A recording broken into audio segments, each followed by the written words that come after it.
따뜻한 감성, 차가운 이성, 정확한 분석이 함께합니다. 뜨거움과 따뜻함이 함께하는 시간, 신율의 출발 새아침. 신율의 출발 새아침 3부 순서 광고 듣고 시작합니다.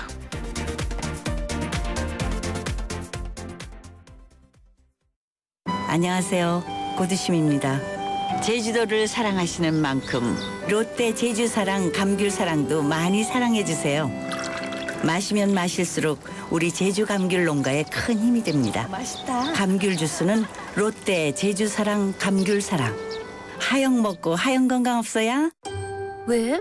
코웨이 모든 침대는 상단이 분리될까? 침대는 몸에 닿는 부분부터 오염되잖아. 아하.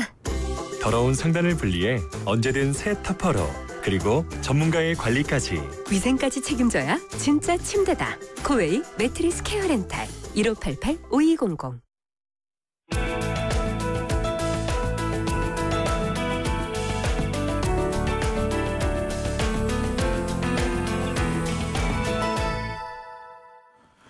현재 지금 이 시각 진도 팽목항에는 세월호 1주기 추모 행사가 준비 중입니다. 실종자 가족과 유가족뿐만이 아니라 세월호 추모하기 위해서 많은 시민들이 참석하셨을 텐데요. 세월호의 아픔을 함께하는 분들 또 있습니다. 바로 자원봉사자 분들이죠. 세월호 참사 당시 수많은 자원봉사자들이 팽목항을 찾아서 여러 일손을 도왔는데요. 오늘 추모 행사에도 마찬가지입니다. 자원봉사자 분들이 많이 함께한다고 하는데요. 그래서 이성태 전라남도 자원봉사센터 사무국장 연결해서 지금의 상황 들어보겠습니다. 이 국장님 안녕하세요. 네, 안녕하세요. 지금 팽목항에 계신 거죠? 네, 벌써 4월 16일 그 세월호 사고 1주기를 맞이하고 있는 바닷바람이 불어오고 있는 여기는 팽목항입니다. 예, 그렇군요. 지금 팽목항에 또 많은 시민들이 지금 모이고 계십니까? 예, 어제부터 지금 저희들이 세월호 1주기 추모 행사가 진행되고 있는데요. 예.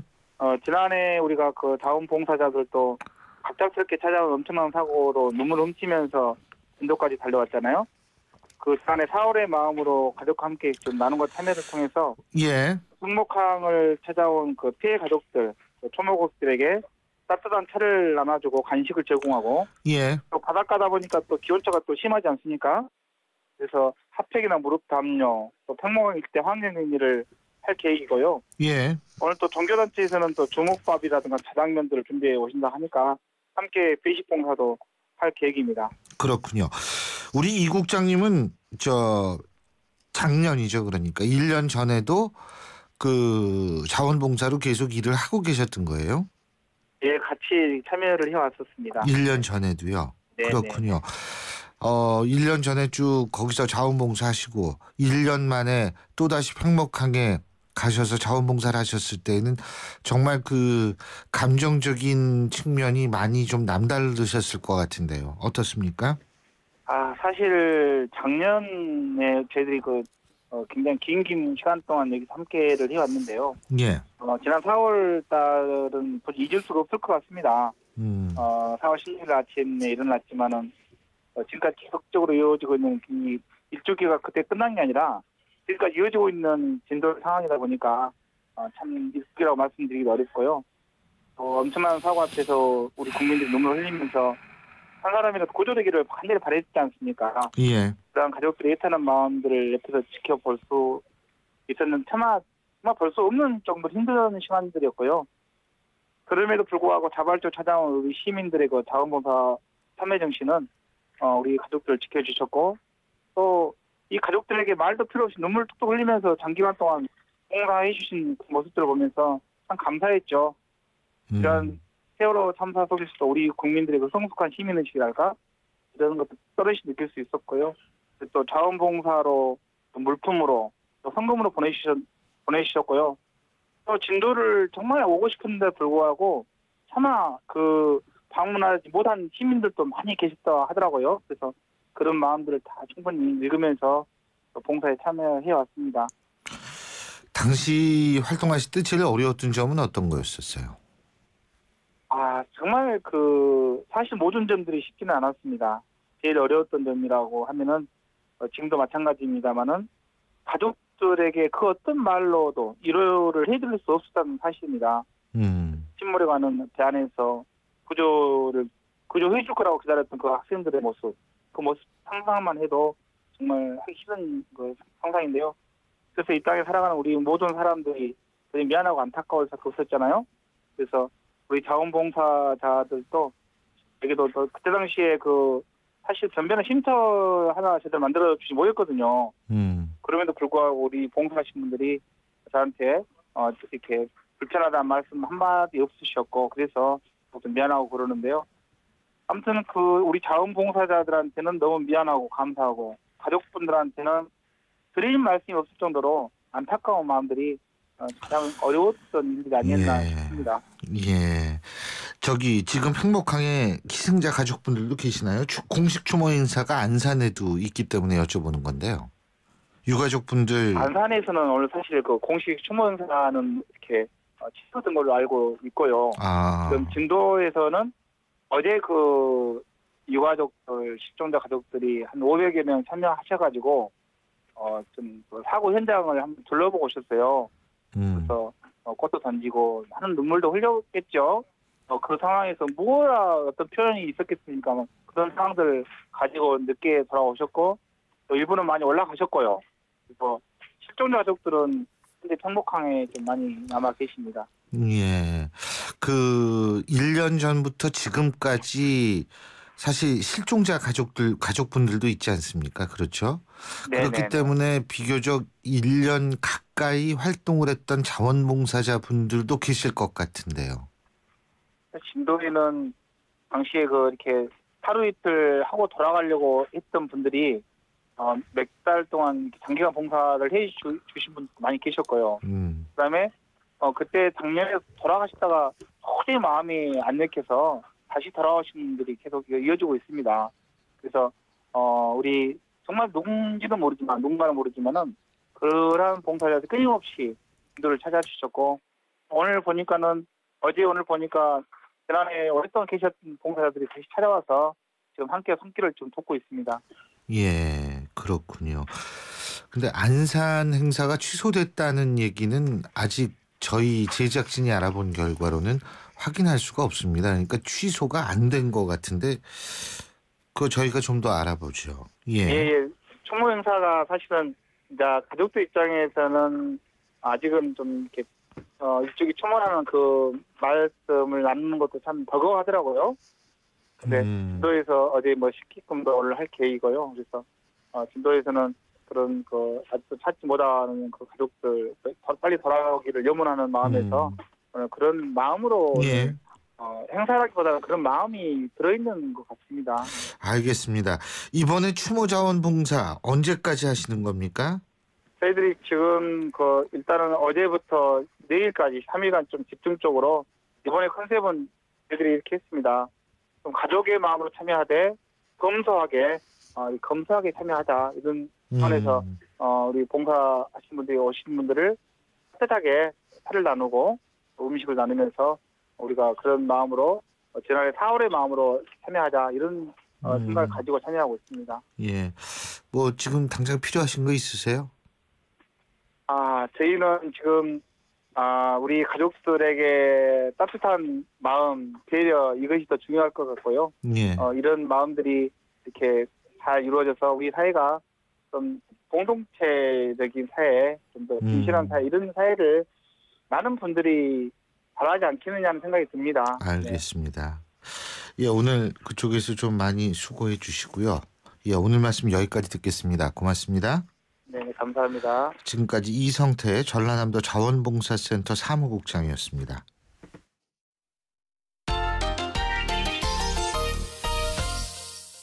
예, 오늘도 스포츠 소식 알아봐야겠죠. 최동호 스포츠 평론가 연결합니다. 안녕하십니까?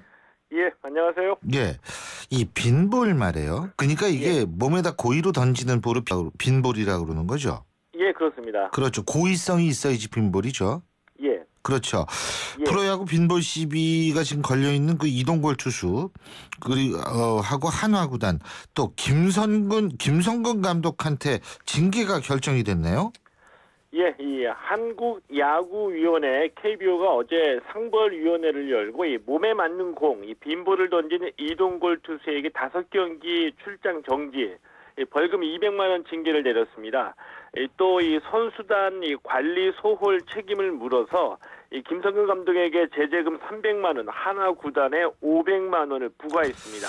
근데 김성근 감독이 굉장히 억울해하는 것 같아요. 예? 예, 좀 많이 억울해합니다. 왜냐하면은 첫 번째로 그 형평성을 얘기하고 있거든요. 예.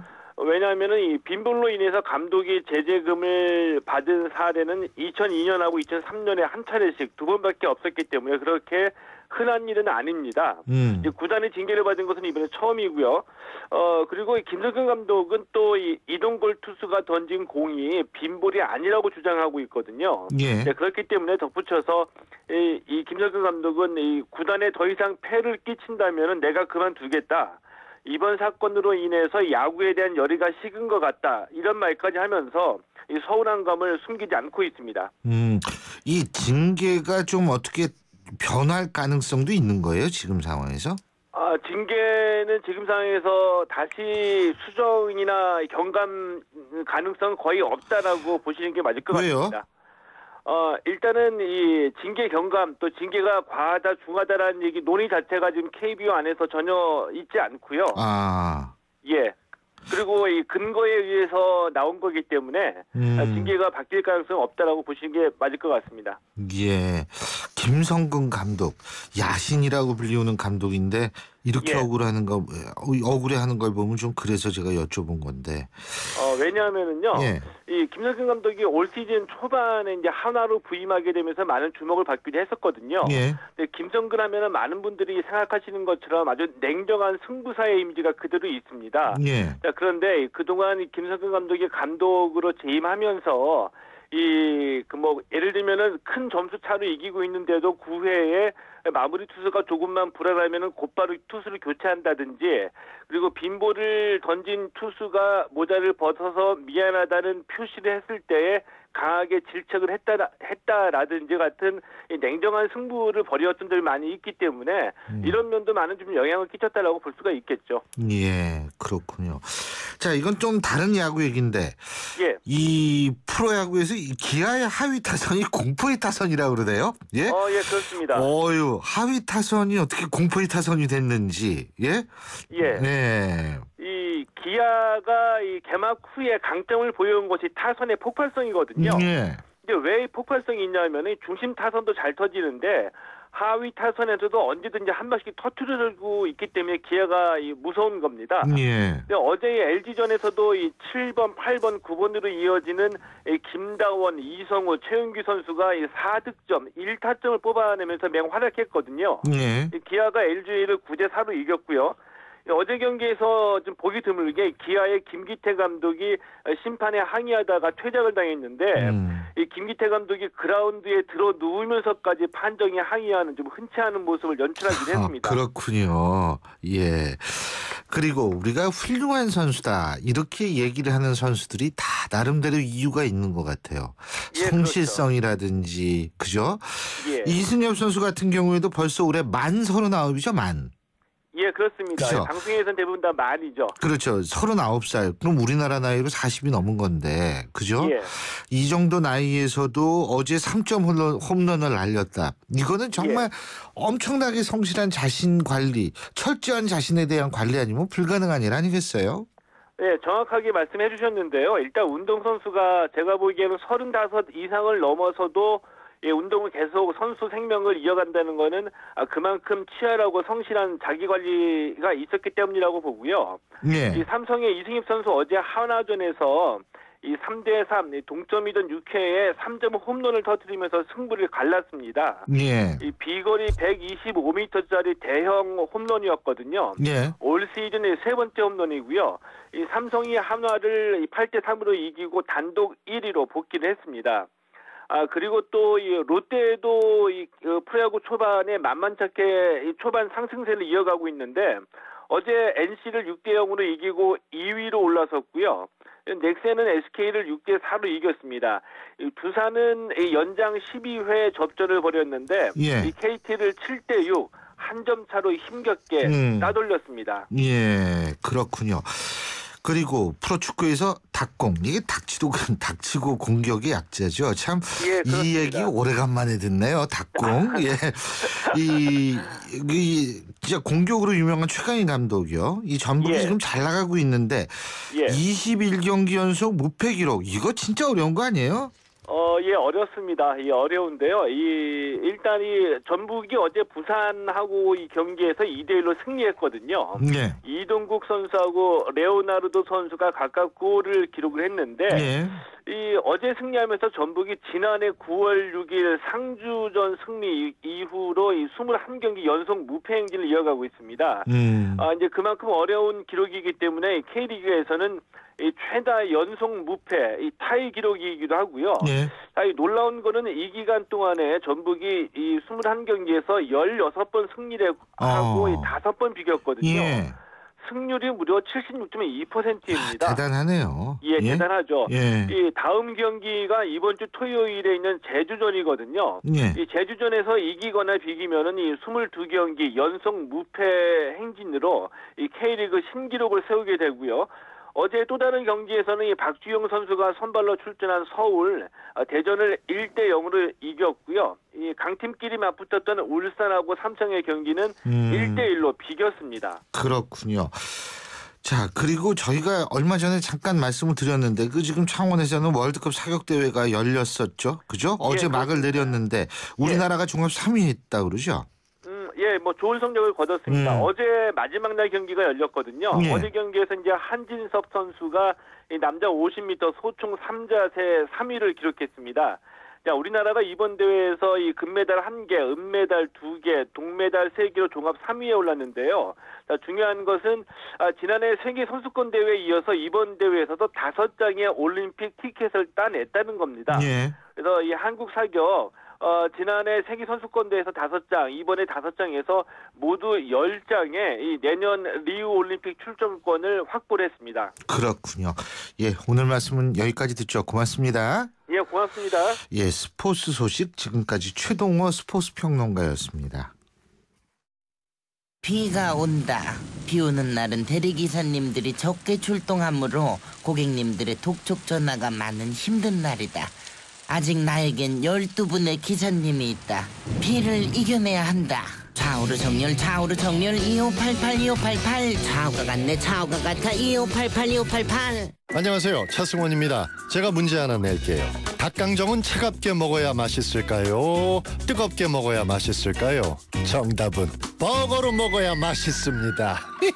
닭강정과 버거의 운명적 만남. 접사봐 롯데리아 강정버거. 롯데리아. 안녕하세요, 영화배우 황정민입니다. 유플러스 가족 무한사랑 들어보셨어요? 가족 중 한 명이라도 유플러스면 온 가족 휴대폰 요금을 매달 할인해줍니다. 거기다 인터넷까지 유플러스면 LTE 무한대 요금을 최대 반값으로 쓸 수 있습니다. 국내 유일 유플러스 가족 무한사랑 클럽. 지금 유플러스 매장에서 만나보세요. 신율의 출발새 아침 3부 순서는 여기서 줄입니다. 잠시 뒤 4부에서 뵙죠. 계절의 여왕 5월, 가평 자라섬에서 아주 특별한 무대가 펼쳐집니다.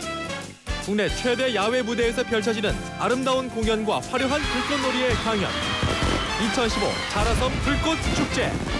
티켓 문의는 인터파크 1544-1555.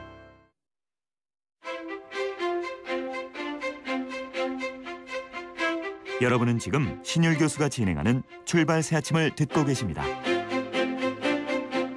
신율의 출발 새 아침 4부 순서 광고 듣고 시작합니다.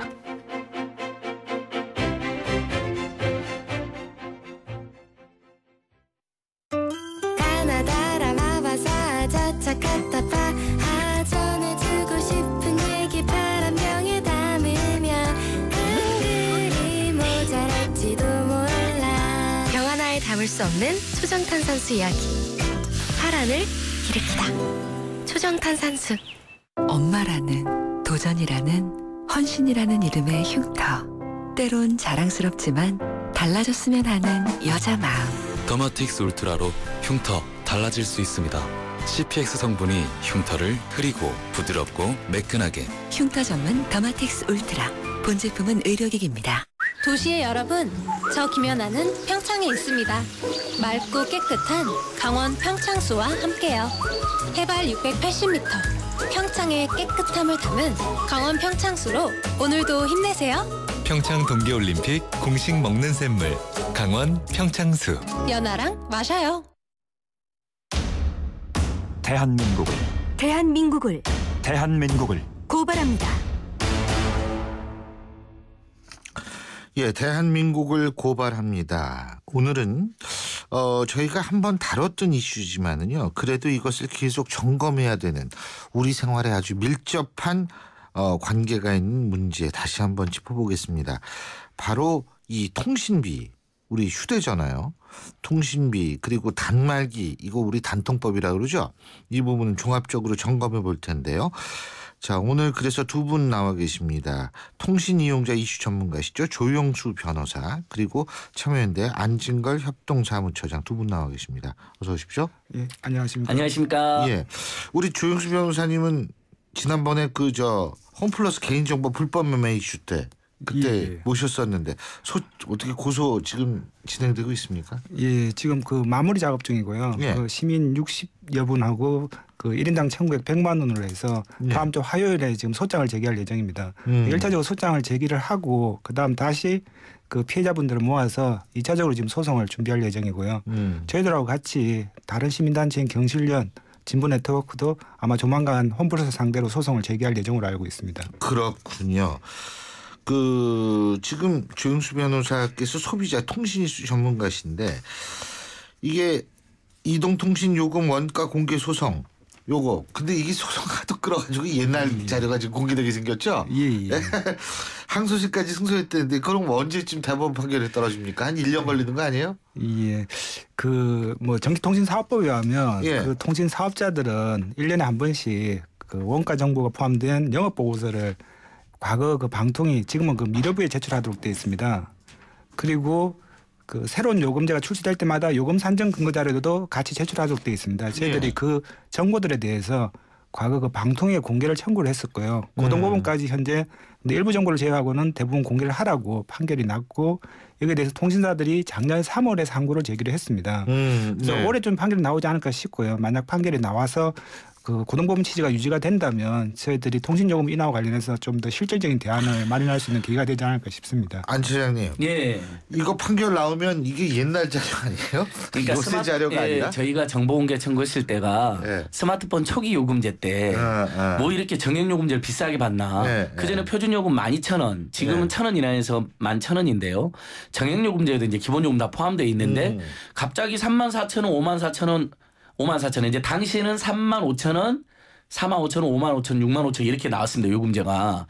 대부분 이제 어쩔 수 없이 단말기 지원금 받다 보면 55,000원, 65,000원 가입돼 있는데 왜 이렇게 비싸게 받나 해서 그때 정보공개 청구를 했는데 정부가 비공개해서 소송까지 가게 된 거거든요.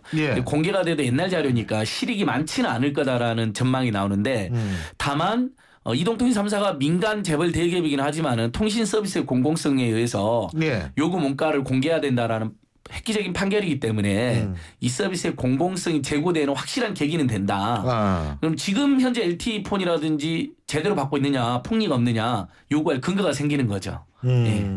그렇군요.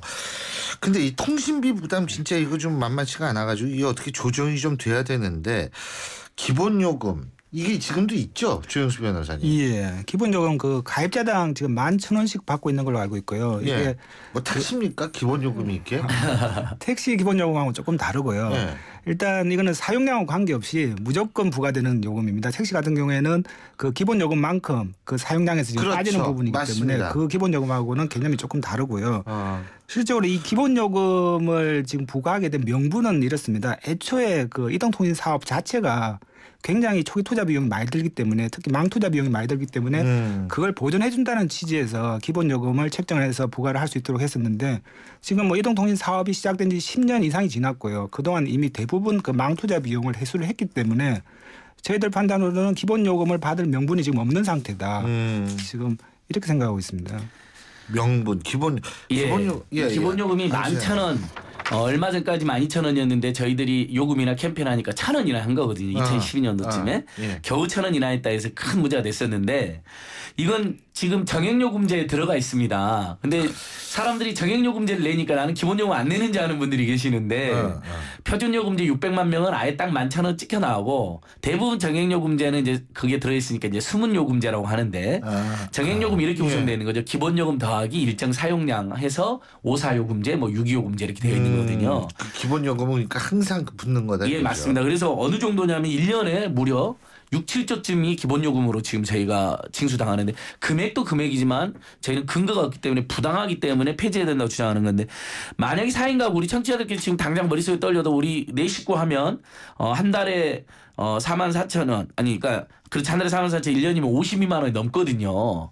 보통 부담이 아닙니다. 그래서 이것부터 폐지하자 이렇게 저희가 호소하고 있는 거죠. 근데 망투자비는 그럼 뽑은 거라고 계산하신 거예요? 망투자비는 이미 그 초기 투자 비용은 전부 다 회수했다고 대부분 전문가들이 분석하고 있고 물론 이제 망을 업그레이드하는 비용이 일부 드는데 그것은 정액요금 그 만약에 11,000원씩 빠져도 만약에 지금 5.4요금제 쓰시는 청취자들께서도 11,000원이 떨어져도 4.3요금제잖아요. 어차피 그렇게 대부분 정액요금이 구성됐기 때문에 그 비용은 충분히 회수가 된다. 그리고 돌이켜보면 사실은 가입비를 예전에 다 냈었잖아요. 90년대까지는 5만 원, 7만 원까지 내고 그랬었거든요. 다음 망투자 비용은 가입비로 이미 상당히 냈는데 기본요금으로 이중중상거나 다름없다. 이런 분석도 나오고 있습니다.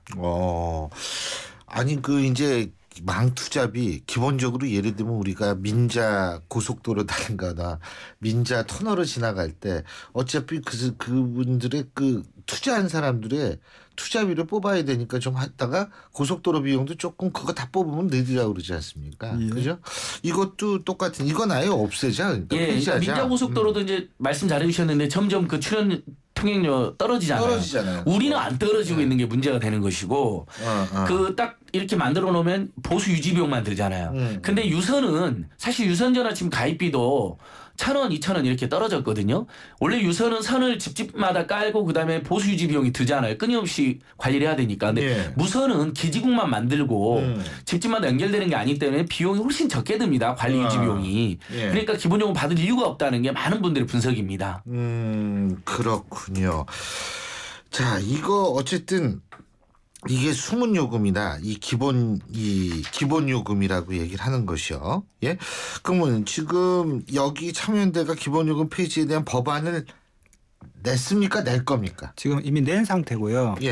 그러니까 기본적으로 그 통화량이 필요해서 받는 요금 이외에 망투자 비용을 보전하는 취지의 기본 요금은 받지 못하도록 지금 법 개정안을 저희들이 낸 상태고요. 그 외에 또 요금 원가를 분석을 해서 적정한 통신 요금만 그 결정이 될 수 있도록 요금인가 그 심의위원회라는 내용을 법안에 지금 포함을 시켰습니다. 질문이요. 아니 그 적정한 요금을 계산하려면 데이터를 갖고 계셔야 될 텐데 데이터 요번에 공개되는 건 옛날 데이터고, 그러니까 그거 힘든 거 아니에요?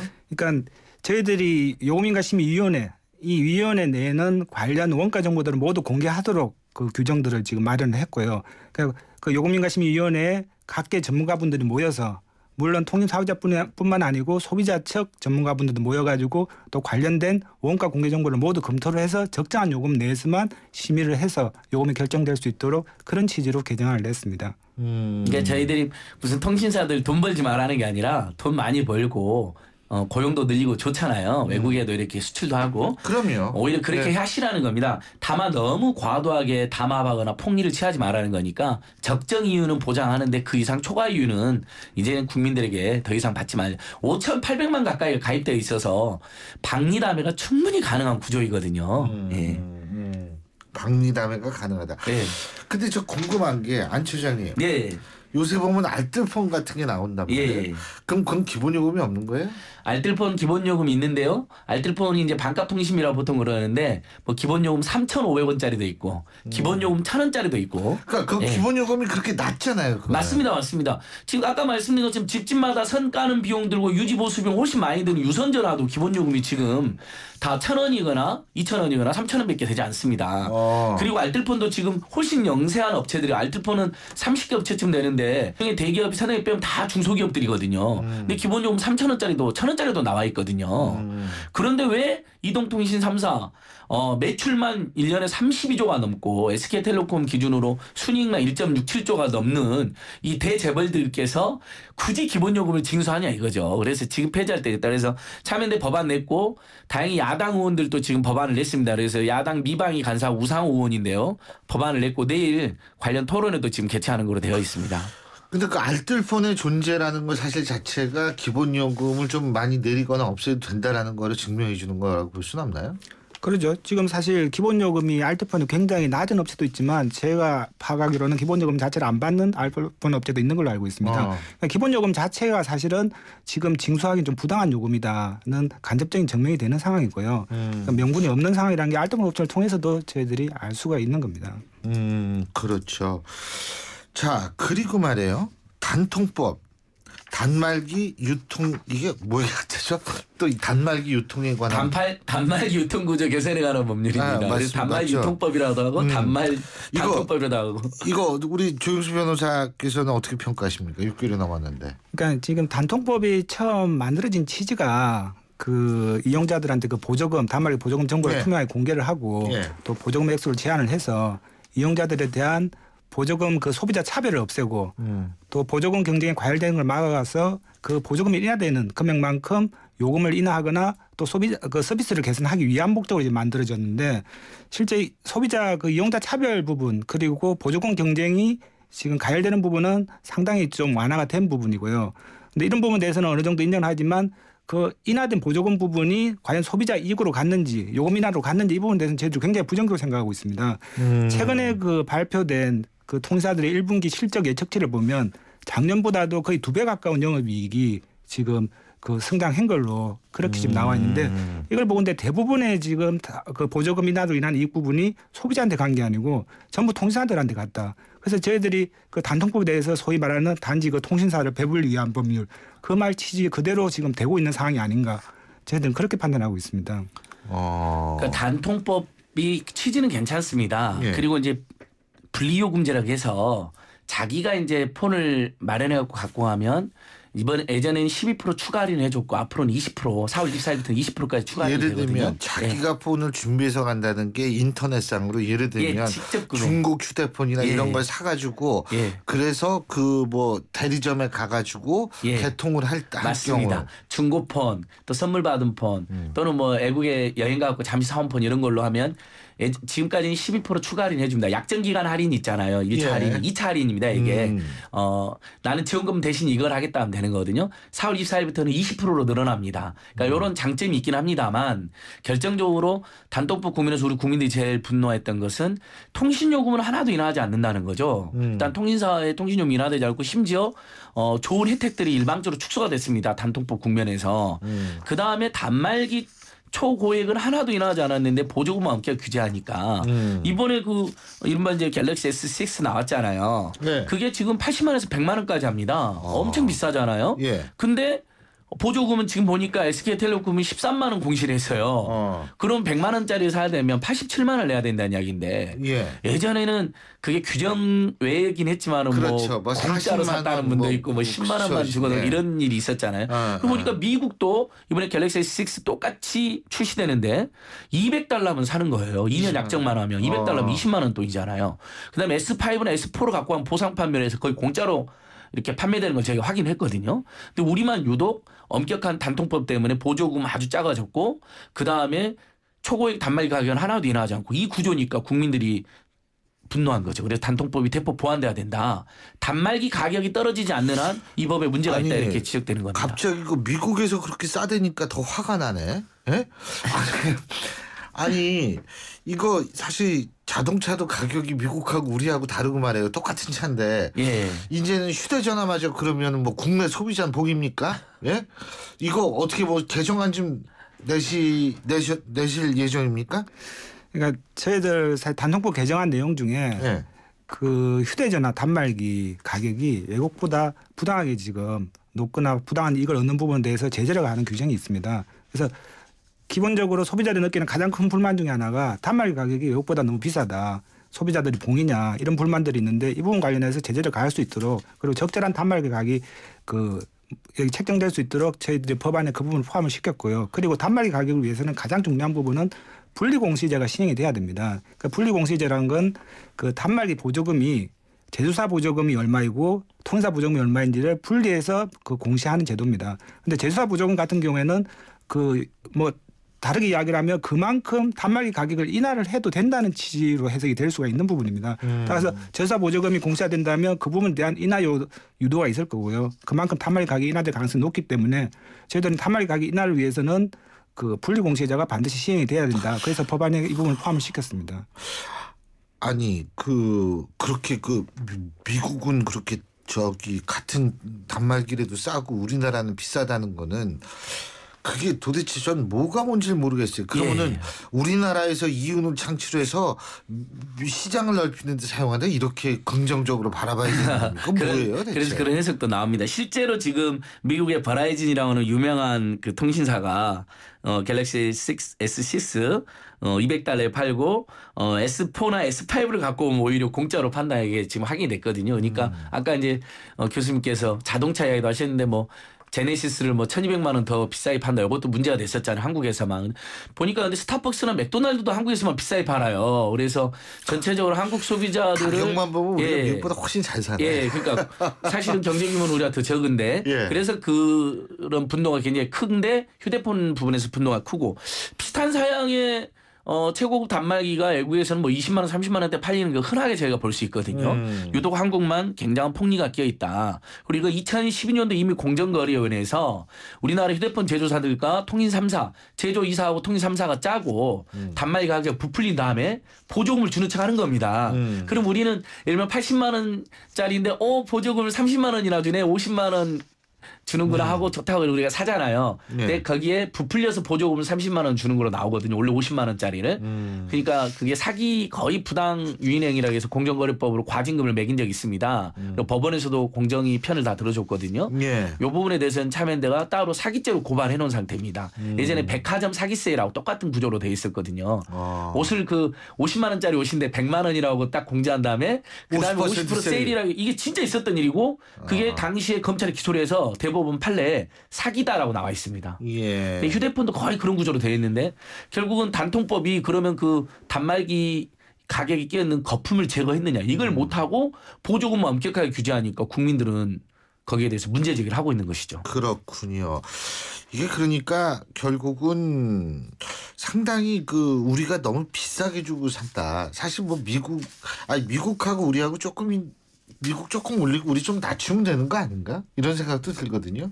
근데 도대체 단말기 가격이 얼마인지를 알아야지 우리가 그런 얘기를 할 거 아니에요. 원가가. 네? 그러니까 그걸 공개해야 된다 이런 얘기 아닌가요? 지금 단말기 가격 원가 부분은 사실 지금 통신요금 원가와 조금 다른 부분이 있습니다. 통신요금은 그 전파 자체, 공공적인 전파 자체를 이용하고 있기 때문에 공공재적인 성격이 크고 공공서비스 성격이 크기 때문에 원가를 요구하는 부분이 있고요. 근데 단말기 가격에 대한 원가를 요구할 수 있는지 부분을 조금 더 검토를 해야 될 부분이지만 사실 단말기 가격이 비싼 부분에 저희 나라에서 이처럼 비싼 가장 큰 이유는 먼저 그 단말기 시장 자체를 제조이사가 독과점적으로 지금 그 시장 구조가 형성돼 있어서 가격 결정권이 제조이사한테 있다는 부분이 가장 크고요. 그리고 이를 감독해야 할 감독기관이 또 제대로 감독하지 못하고 있다는 부분도 큰 원인입니다. 그러니까 분리공시제 같은 경우는 애초에 단통법이 시행될 때 지금 같이 시행을 하려고 했었는데 당시 그 삼성전자 로비 그리고 또 현 정부의 어떤 규제 완화 정책에 기해 가지고 좌절이 됐었고요. 근데 이 부분이 시행됐으면 단말기 가격이 상당히 좀 인하될 수 있을 여지가 있었는데 이 부분이 좌절되면서 단말기 가격이 계속 고가로 유지됐는데 이건 다시 감독관청의 책임이거든요. 그런데 이런 감독관청이 이 단말기 가격에 대해서 제대로 규제를 못하고 있는 부분 이런 부분들이 복합적으로 작용해서 지금 단말기 가격이 굉장히 높게 책정되고 있다고 판단이 되고 있습니다. 네, 잠깐만 제가 보여드리면 마침 자료가 나왔습니다.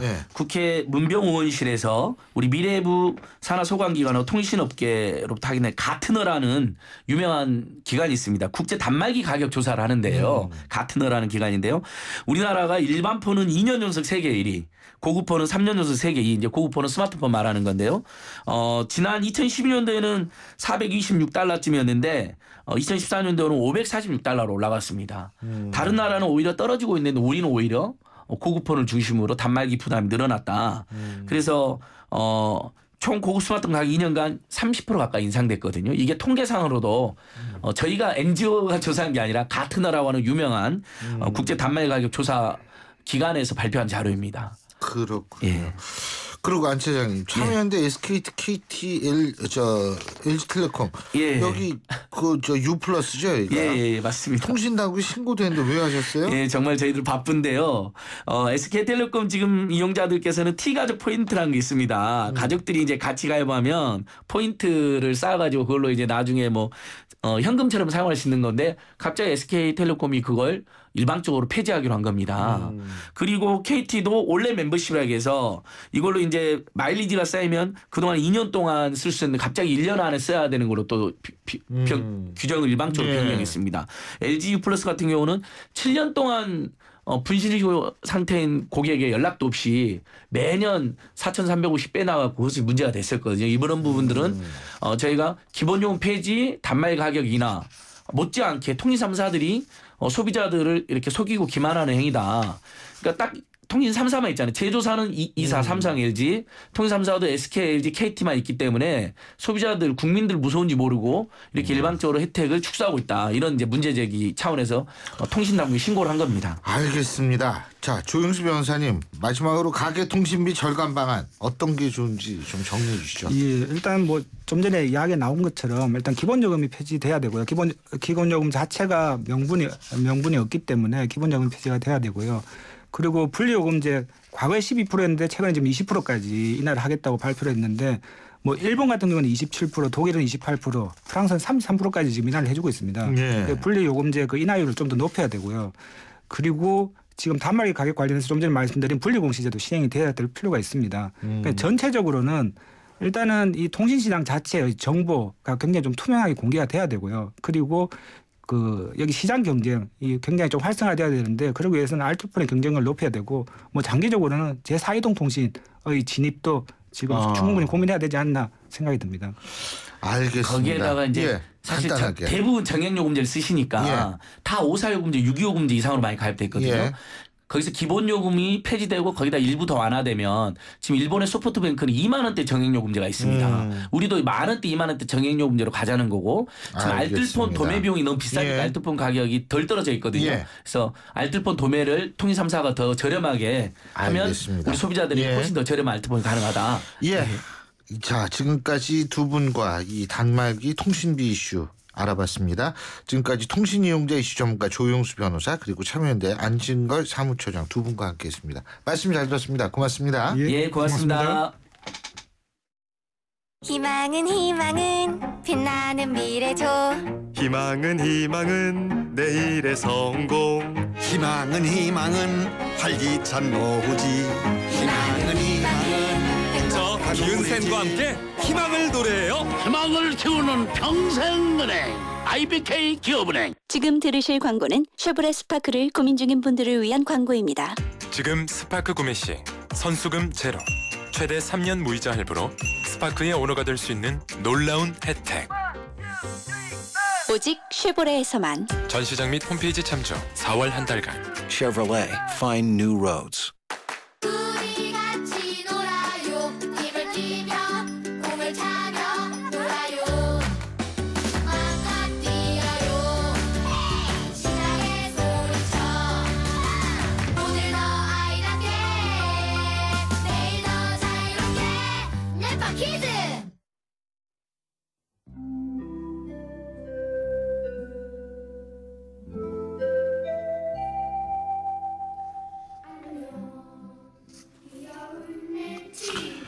타임머신이 있다면 얼마나 좋을까요? 지금으로부터 1년 전으로 돌아갈 수 있다면 우리 아이들은 아직도 우리 곁에 있을 겁니다. 시간을 돌릴 수만 있다면, 그래서 더욱 아픈 오늘입니다. 신율의 출발새 아침, 오늘 순서는 여기서 줄이겠습니다. 저는 내일 오전 7시 15분에 여러분 다시 찾아뵙죠. 김창완이 부르는 안녕 함께 들으면서 오늘 순서 모두 줄입니다. 고맙습니다.